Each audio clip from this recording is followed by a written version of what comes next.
What's up YouTube, NCG here, bringing you, with the ban list expected to drop anytime this month, a prediction list of cards I believe should get hit, and then I'll talk about some cards that aren't on the list and why I don't feel they should get hit, and just cards that I feel need to be changed in order to kind of refresh the game and see where it goes. Now, the biggest issue facing Konami at this moment in time is, in the TCG meta, spirals are still incredibly powerful, so they either kill the deck outright, and by doing so, all that would happen is stuff like Tricksters, if they don't get touched, or even Pendulum Magicians, considering they're going to get the most effective support coming out of Extreme Forces, will then just take their place. So, is there a way that Konami can hit cards in all of the decks and slow them all back down so that they're not meta dominant, but they're still very, very much represented? In my personal opinion, I don't feel that Pendulum Magicians will get killed. I feel it will be a very, very bad choice on Konami's part to do that, especially when they want to sell Extreme Forces with Metaphor's Electrium on board. However, I feel what they can do is slow down the other decks, slow down Pendulum Magicians a little bit. If they want to keep Spirals live, then they would keep a couple of cards, and as you can see from the cards in front of you, they'll only hit specific ones. So, without further ado, I'll take you through the cards that I've got here, and I'll explain my reasonings behind them. Number one, getting banned would be Level Eater. Now, obviously, Level Eater hasn't seen a huge amount of play in the TCG, but in the OCG, it is causing huge waves. I've recently watched a couple of games of Link Synchro deck. I don't know exactly how they call it, but basically what it does is it abuses the ability of Level Eater to kind of circle around. And what you've got to remember here in Europe TCG is we also don't have Link Karibo legal either. So if Link Karibo does become legal, or for you guys in America TCG, Level Eater is again another very, very powerful card that can be very, very helpful, not only to push you into bigger Link monsters, but can also push you into that Link Karibo very, very easily.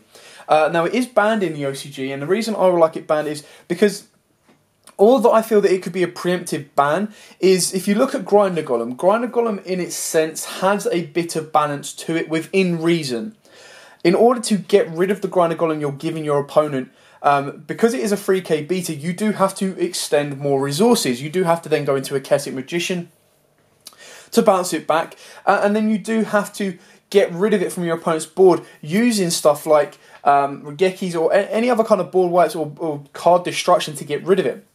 Whereas it wouldn't be that bad to be kept as a bit of a promotional tool to allow people to access the Link monsters a little bit easier and hopefully kind of embrace the environment. Now, in doing so, I do believe that Grinder Golem would be due a reprint if it was to be kept. Otherwise, you could easily put Grinder Golem on the ban list as well.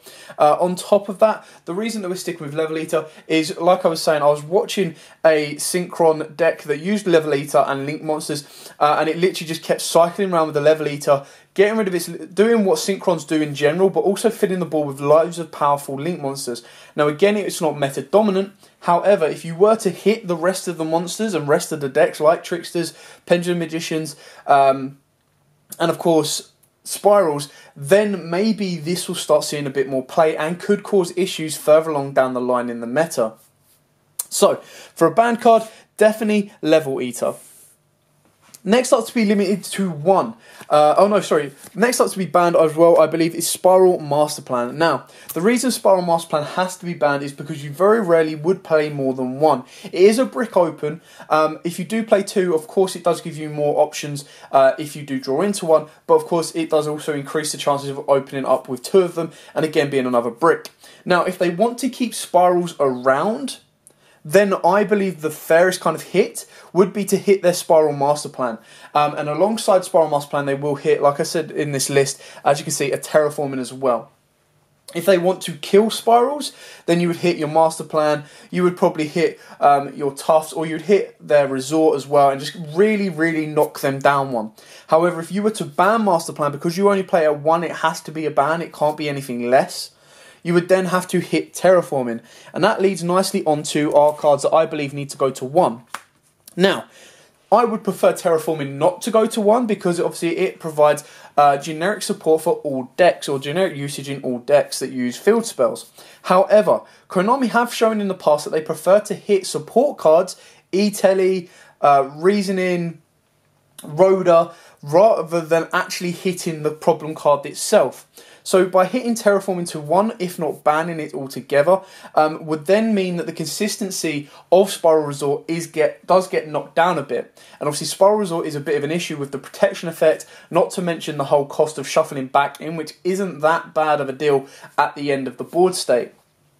Regardless, terraforming could be a very reasonable hit for Konami to do, in the sense to kind of balance everything back out. Again, if they want to keep spirals around. If they do want to kill spirals outright, then by all means, prediction to hit that resort would literally knock them down one, especially when you get rid of Master Plan as well.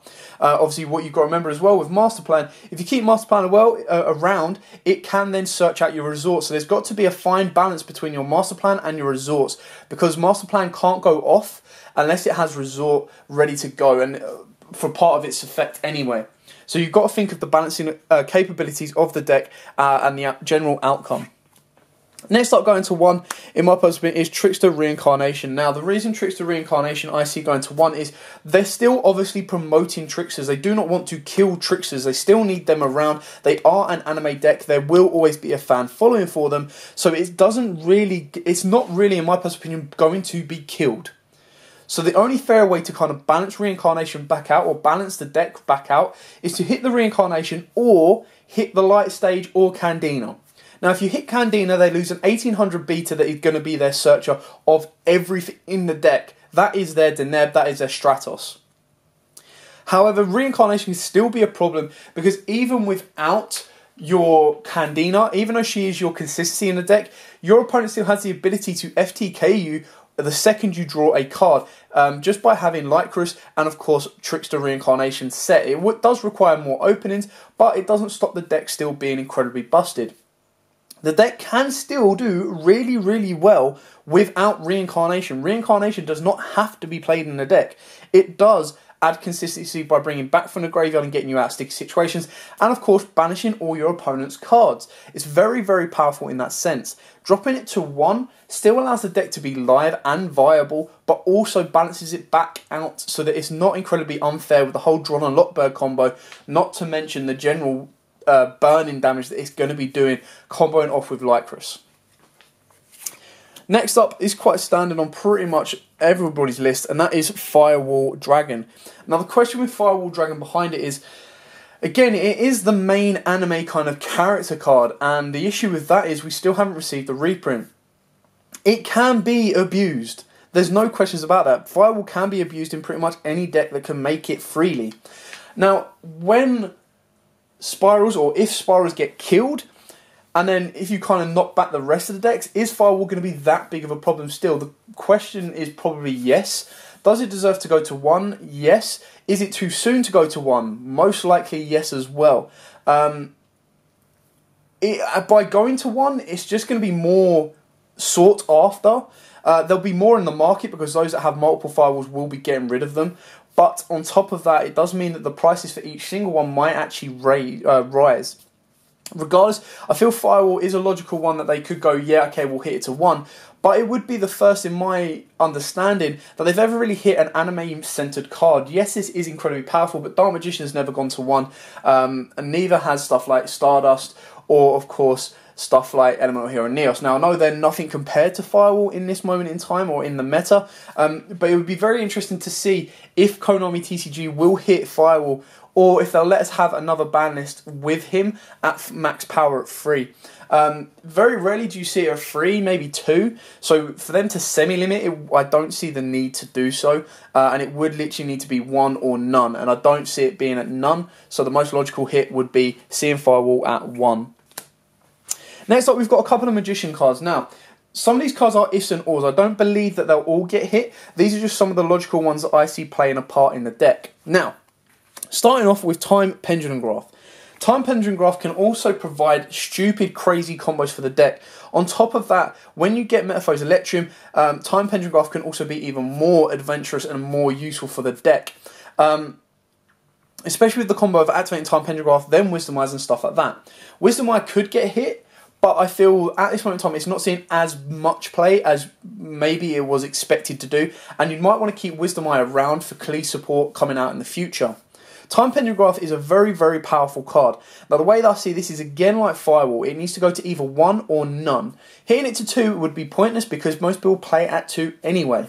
Hitting it at 1 still allows the Pendulum Magician deck to be incredibly powerful, but once an opponent's dealt with the first Time Pendulum Graph, there's nothing really in the deck that can bring it back, which means it's one big troublesome card that's been dealt with in the deck and kind of balances the deck back out a little bit. However, I can still see the argument of keeping it at 2 as well. If you were to hit other cards in the deck, keeping this at 2 would be absolutely fine. It's still incredibly powerful and incredibly useful in the deck. I just feel that to balance the decks back out, Time Pendulum Graph could possibly see a hit. Now, the other Magician cards I see getting a knockback are clearly the ones we got given back, ironically. And that is Wisdom Eye. Now, Wisdom Eye is probably less on the list. This could probably go to 2 to balance it out a little bit more.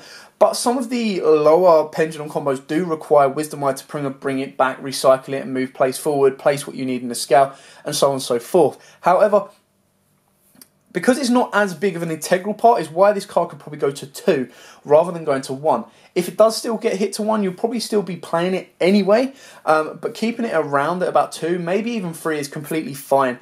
But I could see this being one of the cards that could get hit in Pendulum Magicians. The other one is, of course, Skullcrobat Joker. Now, the reason I can see Skullcrobat Joker being hit to 1, at the very, very least, I don't feel banning it would be fair, but hitting it to 1 would obviously cripple the consistency of the deck a little bit. Because Skullcrobat Joker can pretty much search you the majority of the deck of what you need, and of course it searches you off your combo pieces to kind of move a little bit further forward, Skullcrobat Joker could obviously be an issue. Now, there are a couple of Pendulum Magician players that need to top deck that Skullcrobat Joker to get the search off to then open up their plays. The fact that Skullcrobat can complete your scales if need be, or it can of course just extend your plays in general, is incredibly powerful. So Skullcrobat Joker is another logical one that could be hitting the Pendulum Magicians to kind of balance the deck back out and see how the deck kind of flourishes or works without it. I don't see that them wanting to kill Pendulum Magicians, like I said at the start, because of the support of Metaphors Electrium, which is the flagship card, in my personal opinion, from the set. In regards to that, Extreme Forces haven't really offered us much else to make you want to go dive headfirst into the support cards. Now, on top of that, there's still, as a rumour, 2 more cards to be released. Now, I was having this conversation the other day. These other 2 Link monsters that could be released like Link Rain cards could honestly be the Burning Abyss monster, because if the logic serves it right, it seems that they want to do 1 Secret, Ultra, 1 Super, 1 Rare and 1 Common Link monster from Link Rain's pack in the next 4 sets. Now, this is just a rumour, this is not confirmed, but if that's the case, the BA monster being a rare would actually make sense considering all bar Dante and of course the other extra dead monsters were secrets. If the BA monster is to be a secret, then it will be pushed into a further set, because I can't see them putting 2 Link monsters from Link's Range pack as secrets in a set. That being said, being able to compromise with your Crystron as well, that could mean that the BA or the Crystron could be at least 2, if not 3 sets away each. Anyway, Skullcrobat Joker is a very logical hit. You could bring back more BA support if you want to promote that. However, the stuff with Shadows as well, the fact we haven't been given the Link monsters as of yet, or been revealed as of yet to come into the TCG, means that they could honestly hold off a little bit longer and not actually bring back Construct yet, and not bring back anything else that could kind of help the BA deck or Shadow deck. Because why? There's no need to yet. When they're not ready to promote anything, it would be a little bit early notice to do so. Anyway, that's it kind of for the list. The other cards that I haven't put on this list that I've seen a couple of others put on is stuff like Masterpiece and hitting True Dracos. Now, by all means, it is very fair to argue that True Dracos could very well take the spots of any of these decks if they're the ones that remain unhit. However, the difference between these decks here and the Draco deck is these decks are actually seeing a huge amount of play. They're going to be consistent. If you do see this as a sense, if you take out the Tricksters and you take out the Spirals, but don't touch Pendulum Magicians, they will, I guarantee it, be the next top meta deck. Regardless, they are incredibly powerful and they're going to be getting a boost from the next set, so the most logical thing to do would be to take them a step back if you do not want them to be dominating the meta. In regards to that, Spirals have just been too dominant to actually allow True Dracos to come into it. Masterpiece would have to be banned, and to ban Masterpiece would be a bit redundant in the sense that it's not dominating the game. It's not incredibly hard to get rid of.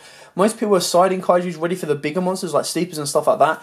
It's not going to change the game hugely if Masterpiece was to be hit. If you do hit Masterpiece, then of course you do take out the centerfold piece of course, the True Draco deck. And again, that might then crumble and kill the deck, and which is what we don't want.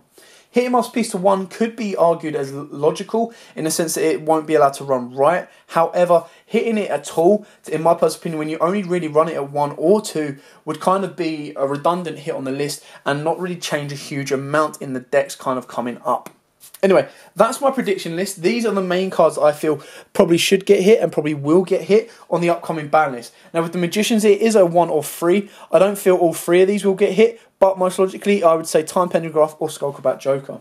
Anyway, let us know in the comments below what cards you feel need to be hit or changed on the ban list, and what cards you want to see come back into the game to kind of enhance the game a little bit more.